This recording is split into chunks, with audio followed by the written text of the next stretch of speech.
There is a financial system most people will never see. Not because it is secret, not because it is illegal, because it operates in a world that does not announce itself.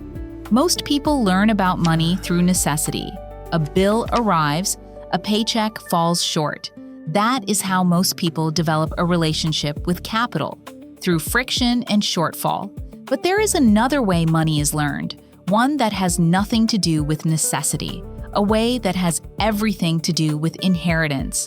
Not just of assets, of systems, an architecture maintained quietly by professionals whose names most people will never hear. It is called a family office, and almost everything you think you know is incomplete. This is about the progression from passive recipient to the person who designs the system, about the education that happens in conference rooms, in the margins of documents that carry your name before you understand what being named in a document means. The family office exists to answer one question with a system instead of a prayer.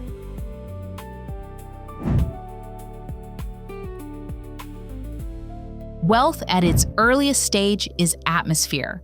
It surrounds you without explanation and shapes your life without announcing what it does.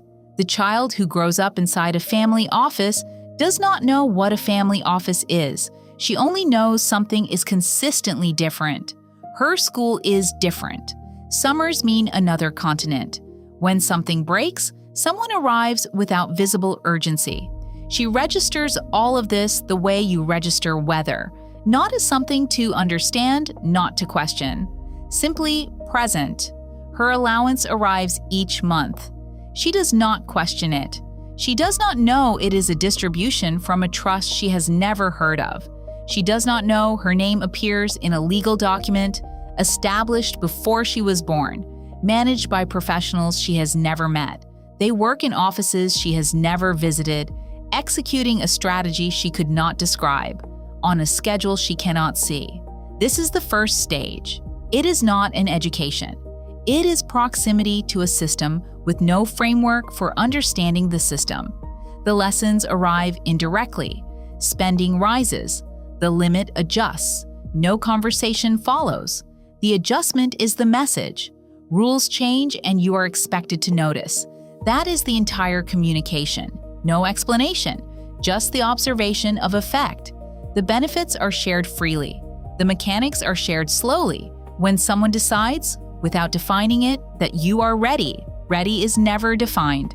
It simply arrives in the form of an invitation, not to participate, only to observe.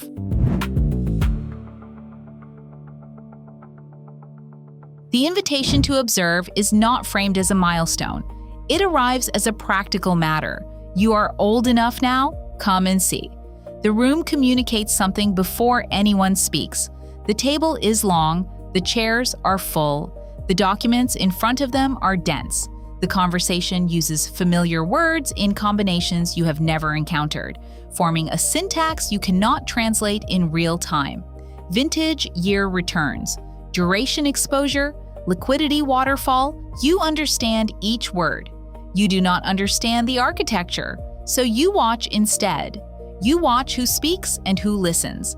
You watch who the room defers to beneath the formal hierarchy. There is a chief investment officer at the table. Decades of experience managing a portfolio across multiple asset classes. When the patriarch speaks, even briefly, the entire room recalibrates. Tone adjusts, pace slows, sentences become more careful. This is not sycophancy, it is structural. The professional serves the family.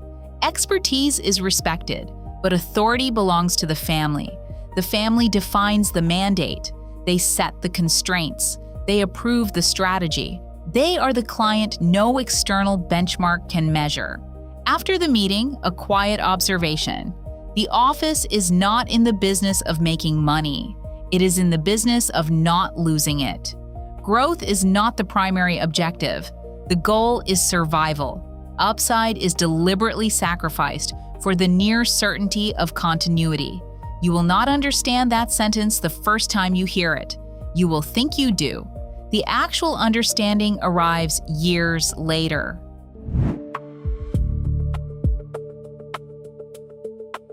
The transition from observer to participant is never announced. You are asked one day whether you want to learn the work. Saying yes means leaving the professional identity you built elsewhere and entering a hierarchy with no neutral performance axis. You are entering a structure simultaneously professional and genealogical. The org chart says one thing, the family tree says another. Your first assignment is granular, months inside a single asset class at the level of individual contracts and individual properties. Every asset has a life beneath its number. Beneath valuation is cash flow. Beneath that are agreements. Beneath agreements, human risk. Errors are corrected without apology. Work is assigned without explanation. Finding the reason is your job. That is the test. By the end of the first year, you present small recommendations to the committee. The amounts are modest, the process applied is not. Every recommendation requires a written memo. Every memo requires analysis that holds under questioning by people with deep experience. You learn something surprising. The process is not a formality. Writing reasoning down and submitting it to structured review is the work. This separates a family office from a family that simply has money and hopes intuition holds long enough to reach the next generation. Your first real mistake is positional. You challenge a senior judgment as though months of experience equals their decades. It does not. He asks one question. Do you understand the difference between an opinion and the right to voice it? The discomfort is the receipt.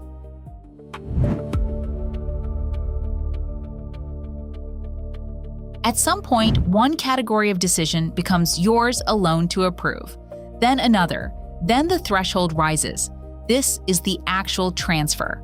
The ability to commit capital independently is the true measure of authority here, not the title, the permission to say yes without asking. In institutional investing, losses are absorbed across a diversified base. The pain is distributed. Professional distance is real. In a family office, there is no distance. The people whose capital you deploy share your name and sit at the same table. A bad investment is not a performance metric. It is a conversation in a room where the relationship existed long before the money did. This changes how you think about risk, not toward caution, but toward precision. Rigor without paralysis, both at once, every time. Your early decisions are deliberate. More time than the numbers require, more scenarios than needed, not inefficiency, calibration. When a good outcome arrives, the acknowledgement is quiet, a brief comment. Do it again. Celebration is not part of the vocabulary. A family office belongs to the family, not to its most senior professional. The CIO serves, the council governs, the family endures, the office opens the morning after. The report is still due. The capital markets do not pause for grief. The architecture does not either. The system was built to outlast every individual inside it, including its builder. That is not philosophy. That is structural intent. You feel the weight of that sentence for the first time on a morning when you would have preferred to feel nothing.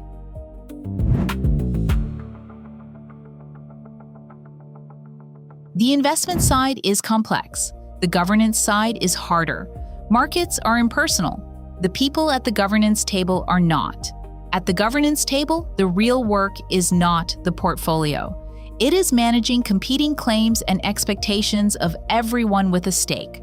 Some understand the office from the inside. Others have never attended a meeting.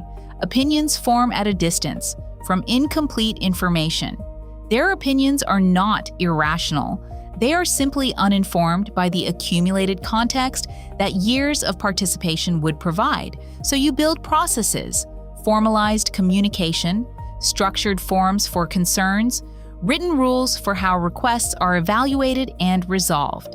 You write the family constitution, how decisions are made, how conflicts are raised, how requests are evaluated. That is the document.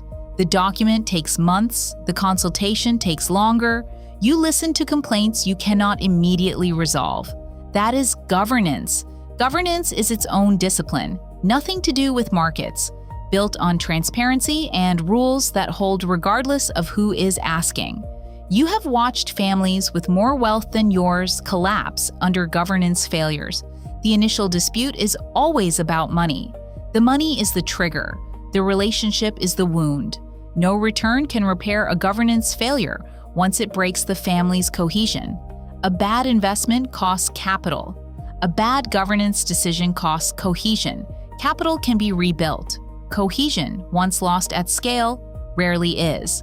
You have sat with advisors called in too late, sorting through litigation that began with a clause in a trust no one had ever read. The question eventually shifts. You stop managing what exists, you start designing what comes next. That is the transition to architect. Managing a portfolio requires expertise. Designing a system requires thinking in time horizons that extend beyond your career and your life. You are building for people not yet born, a framework meant to remain coherent when everyone who designed it is no longer present. An architect must translate context into documents that communicate to people who were never in the room when the decisions were made. Trusts are rewritten. The investment policy is revised. Governance is updated to reflect the new generation's weight on the council. Succession frameworks are made explicit for every senior role. The moment you need a plan is never when you have time to write one. You work with advisors who have watched these structures fail elsewhere and can name the specific fault lines before they form. Generational transfers require decades of tax planning. Every year of inattention compounds the wrong way. Not metaphor, arithmetic. One of your children has expressed interest in the office. You do not push, you do not recruit. You simply make the path visible. You remember the disorientation of that first room. Every mistake felt personal, not professional. You want to spare them none of it. The difficulty is the education. When they are ready to sit down, you want there to be a chair, and you want the room to still hold. You stop measuring success in annual returns. You measure in continuity, whether the family is more unified or less than 5 years ago. Can the next generation articulate what it inherits? Can the process function without any single person? These are the real metrics. These are not soft questions. They have observable answers, not in percentages, but in outcomes you can track if you are paying attention. Does the family council convene on schedule, or does it require a crisis to justify a meeting? That answer tells you almost everything. Are beneficiaries informed or surprised by distributions they did not anticipate? Are conflicts resolved through process or through power? The answers predict the survival of the structure more reliably than any individual investment decision. Process is the predictor. You have seen portfolios with strong returns fail to hold families together. The returns were real, the governance was entirely absent. When the central figure was gone, there was no process to absorb it, only competing claims. The lawyers were the primary beneficiaries. You have also seen the reverse, modest portfolios with impeccable governance discipline. 4 generations in, the structure still holds. Most wealth dissipates within 3 generations, not from irresponsibility, from architecture never built to outlast its first generation. The architecture is not a document, it is a culture, a habit of making decisions through process, not impulse, every quarter, every year. The final stage is not about you. It has not been for some time. Now that truth is fully operational. Your role is to prepare the transfer, not just of assets, but of understanding, not just structures, but the reasoning behind them. Assets can be listed. Legal instruments can describe structures, but judgment cannot be codified. It develops through experience alone. And experience requires time, which means beginning the transfer far earlier than feels obvious and much earlier than feels comfortable. You design an education with intention. entry points that do not require the next generation to guess their way into the structure. You build forums where questions can be asked without signaling ignorance, where asking is part of the work, not evidence of unreadiness. You write histories of the decisions, not just outcomes, but the reasoning, the alternatives rejected, and what mistakes cost. You want them to inherit the logic, not just the system. Without logic, rules are arbitrary. Arbitrary rules cannot adapt when required. A system that cannot adapt will eventually meet a condition it was never designed for. That is when apparently durable structures collapse. The transfer is not a signature. It is the moment the next generation understands the system well enough to protect what comes after it. Document the reasoning. Design the transfer. Trust that those you prepared are more ready than you once were. Most people will never sit in one of these rooms. They build from the outside in, through necessity, without architecture already in place. That is not a disadvantage in every sense. Necessity teaches things that inherited comfort cannot reach or replicate, but the underlying principles belong to everyone.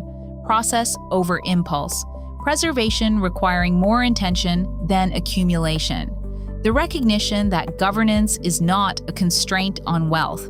It is the condition that makes wealth durable across time.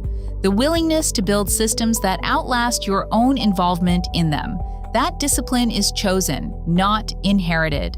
A family office at its best is not a monument to wealth. It is a demonstration that financial structure can outlast the people who built it. Decisions through process, not power. Conflict contained through design. These are not lessons about inherited wealth. They are universal. Somewhere, a young person sits in a house she does not fully understand yet. Money moves through her life through channels she cannot see. She does not know the names of the people managing it. She does not know the documents that carry her name. She does not know yet a structure intended to survive long after she is gone. She does not know any of this, not yet. She will learn, one room at a time. The system does not wait for her. It simply continues, and when she is ready, there will be a chair.